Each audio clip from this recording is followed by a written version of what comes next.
नमस्कार दोस्तों, स्वागत है आपका हमारे YouTube चैनल जीके ट्रैकर पे। देखिए फ्रेंड, आज के वीडियो में हम बात करेंगे जो हमारी एक सीरीज है उत्तराखंड बुक वाइज सीरीज, जिसमें हम उत्तराखंड की इम्पोर्टेंट किताबों को MCQ के रूप में कवर कर रहे हैं। इस सीरीज के अंतर्गत हमने BS धामी जी की पुस्तक को यहाँ पे स्टार्ट किया है। पहली वीडियो हम इस पुस्तक की कवर कर चुके हैं। आज हम सेकेंड क्लास यहाँ पर देखेंगे। अगर आपने Uttarakhand book wise MCQ series की जो हमारी पिछली क्लासेस हैं उनको नहीं देखा है तो प्लेलिस्ट से आप उनको देख सकते हैं। इस सीरीज के अंतर्गत हमने अजय सिंह रावत जी की पूरी किताब को MCQ के फॉर्मेट में देखा है, बलूदी जी की पूरी किताब को देखा है और अब भगवान सिंह धामी जी की पुस्तक को देख रहे हैं। तो चलिए दोस्तों, आज के वीडियो को शुरू करते हैं। आज का हमारा पहला सवाल है, सफेद रंग के चित्रित हथियार और पशुओं के शैलचित्र उत्तराखंड के किस स्थान से प्राप्त हुए हैं? देखिए, हमें श्वेत रंग के जो शैलचित्र मिले हैं उत्तराखंड में, ये चमोली के किमनी गांव से मिले हैं। ऑप्शन बी सही आंसर हो जाएगा। जो किमनी गांव है चमोली के थराली के निकट ये पड़ता है। यहां से हमें शैलचित्र मिले हैं। इन शैलचित्रों में सफेद रंग का इस्तेमाल हुआ है। तो क्वेश्चन बनता है, श्वेत रंग के सफेद रंग के शैलचित्र हमें कहां से मिले हैं? किमनी गांव जो चमोली में पड़ता है, ध्यान रखेंगे। ठीक है, किस नदी घाटी में स्थित है किमनी गांव? ये आपके पिंडर नदी घाटी में पड़ता है। ठीक है, अगला, चमोली के किस गांव में वर्ष 1956 में महापाषाणीय शवाधान खोजे गए थे? देखिए, चमोली से हमें 1956 में महापाषाणीय शवाधान प्राप्त हुए। ये हमें चमोली के मलारी गांव से मिले थे। ऑप्शन ए सही आंसर हो जाएगा। मलारी गांव से ये जो शवाधान मिले हैं ये कब के हैं, किस काल के हैं? महापाषाणीय काल का इनको माना जाता है। इन शवाधानों की खोज किसने करी थी? तो शिव प्रसाद डबराल ने करी थी। इनका नाम भी आपने ध्यान रखना है। किस वर्ष करी? 1956 में करी थी। ठीक है, बाद में चलकर इसी मलारी गांव में गढ़वाल विश्वविद्यालय के द्वारा सर्वेक्षण करवाए गए। 1983 में करवाया गया, 2001 में करवाया गया। 1983 में यहां से पशु कंकाल प्राप्त किया गया और जब 2001-2 में सर्वेक्षण यहां पर करवाया गढ़वाल विश्वविद्यालय ने, तो 5.2 किलोग्राम का एक मुख आवरण, सोने का मुख आवरण हमें यहां से मिला। इसके अलावा कुछ मिट्टी के बर्तन हमें यहां से प्राप्त हुए। इन मिट्टी के बर्तनों को, जो मिट्टी के बर्तन हमें चमोली के मलारी गांव से मिले हैं, इन मिट्टी के बर्तनों को पाकिस्तान के स्वात घाटी से जो मिट्टी के बर्तन मिले हैं उनके समान माना गया है। ठीक है, अगला, लुएथाप के शिलाश्रयों में किस रंग का इस्तेमाल हुआ है? देखिए, लुएथाप जो है ये भी एक काफ़ी इंपॉर्टेंट प्रागैतिहासिक स्थल है। लुएथाप आपके अल्मोड़ा में पड़ता है। यहाँ से जो हमें शैलश्रय मिले हैं इनमें लाल रंग का इस्तेमाल हुआ है और इसी वजह से इस जगह का नाम लुएथाप पड़ता है। लुएथाप का जो शाब्दिक अर्थ है बेसिकली वो रक्त चिन्ह है। ठीक है, तो यहाँ के जो हमें शैलचित्र मिले हैं यहाँ पर हमें मनुष्यों को शिकार करते हुए दिखाया गया है। यहाँ के शैलचित्रों में मनुष्यों को शिकार करते हुए, हाथों में हाथ डालकर डांस करते हुए दिखाया गया है। लाल रंग के ये शैलचित्र हैं। ठीक है, ऑप्शन बी सही उत्तर होगा। लुएथाप गांव के शैलचित्र में मानव आकृतियों को किन दो प्रमुख क्रियाकलापों में एक साथ दर्शाया गया है? लुएथाप से जो हमें शैलचित्र मिले हैं उसमें मानव आकृतियों को शिकार करते हुए और हाथों में हाथ डालकर नृत्य करते हुए दिखाया गया है। ऑप्शन बी सही उत्तर होगा। ठीक है, अगला, लुएथाप गांव की कौन सी भौगोलिक विशेषता यह संकेत देती है कि यहाँ के निवासियों का कभी लाखू गुफा के लोगों से संपर्क रहा होगा? देखिए, जो लाखू उडियार है, लाखू गुफा है, प्रागैतिहासिक काल का यानी पाषाण काल का इसको माना जाता है। लुएथाप भी उसी काल का है। इन दोनों के लोग जो यहाँ पर रहते थे उनके बीच कभी संपर्क रहा होगा, ये बात मानी जाती है साक्ष्यों के आधार पे। किस आधार पर यह बोला गया है? ये बोला गया है कि लुएथाप स्थल से लाखू गुफा हमें साफ तौर पे दिखाई देती है, जिससे ये माना गया कि जब यहाँ पे लोग रहे होंगे इनका आपस में सीधा संवाद रहा होगा। ठीक है, किस स्थल से प्राप्त मानव आकृतियों में मानव को योग करते हुए दिखाया गया है?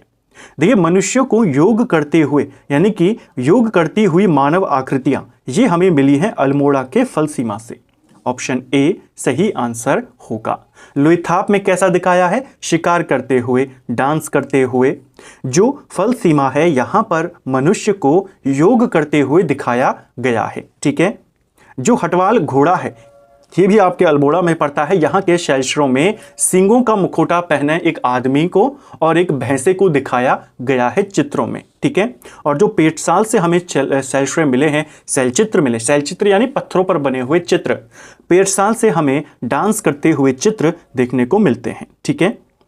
उत्तराखंड में धातुकालीन युग के साक्ष्यों के रूप में पिथौरागढ़ के बनकोट गांव से कितनी और किस धातु की मानव आकृतियां प्राप्त हुई हैं और यह खोज किस वर्ष में की गई? देखिए, पिथौरागढ़ के बनकोट से हमें किस टाइप की, किस वर्ष और कितनी आकृतियां मिली है मानवों की, वो आपसे पूछा है।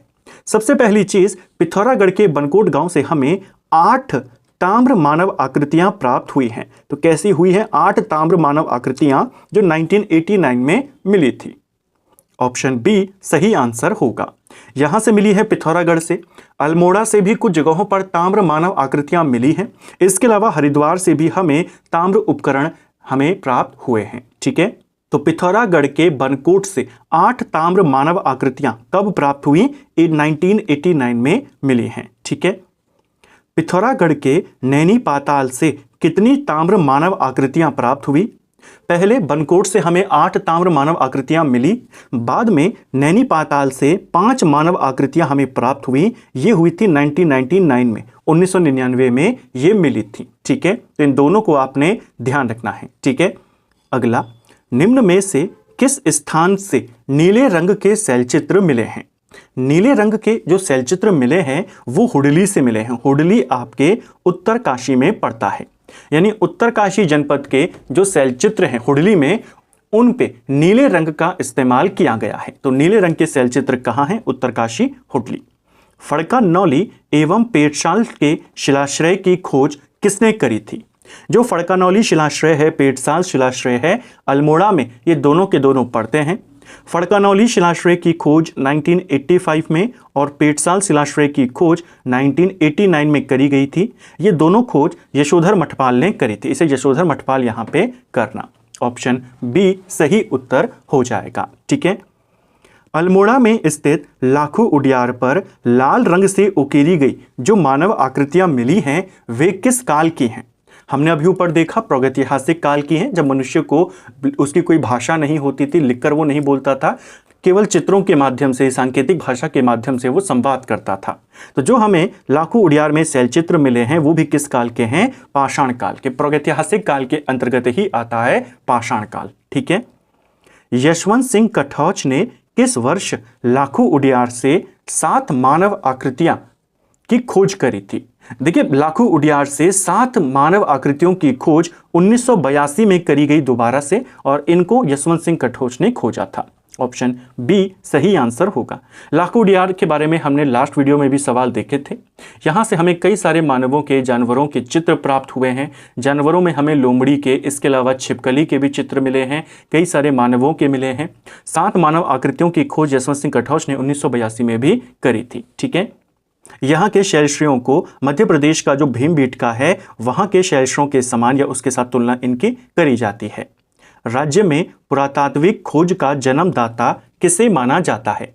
तो उत्तराखंड में पुरातात्विक खोज का जन्मदाता विलियम हैनवुड को माना जाता है। ऑप्शन बी सही आंसर होगा। देखिए, उत्तराखंड में सबसे पहले जो पुरातात्विक खोज हुई थी वो 1856 में हुई थी। चंपावत के देवी धुरा से हमें कपमार्क्स मिले थे। इन कपमार्क्सों की खोज किसने करी थी? इसी हैनवुड ने करी थी। ये राज्य की पहली पुरातात्विक खोज थी। ठीक है। सवाल बनता है, चंपावत के देवी धुरा से सबसे पहले जो कपमार्क्स थे वो किसने खोजे? तो आप हैनवुड का नाम बताएंगे।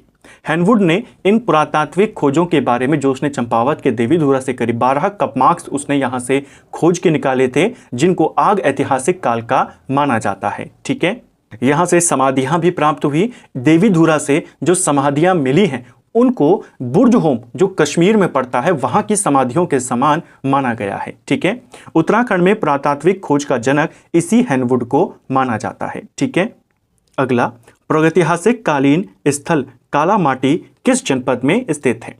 देखिए, प्रागैतिहासिक जो स्थल है एक कालामाटी, ये आपके अल्मोड़ा में पड़ता है। ऑप्शन डी सही आंसर होगा।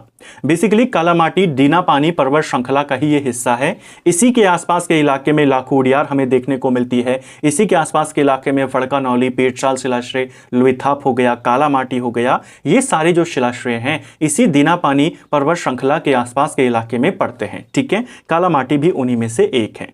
अगला, द्वाराहाट के किस मंदिर से कपमार्क्स मिले हैं? द्वाराहाट के किस मंदिर से हमें कपमार्क्स मिले हैं?